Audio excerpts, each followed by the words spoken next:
രാമേട്ട രാമേട്ട ഒന്ന് നോക്കിയേ, നല്ല ഭംഗിയുള്ളൊരു മാൻ. അതിനെ എനിക്ക് പിടിച്ചു തരുമോ?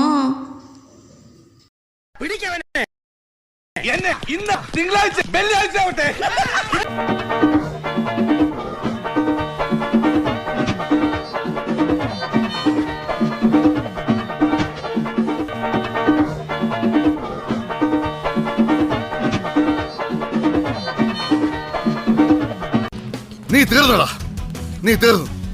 ഇത്ര അഹങ്കാരം പാടില്ലടാ. നീ തീർന്നടാ, നീ തീർന്നു. ഞാനിപ്പോ ശവമാകും. എന്റെ ദൈവമേ,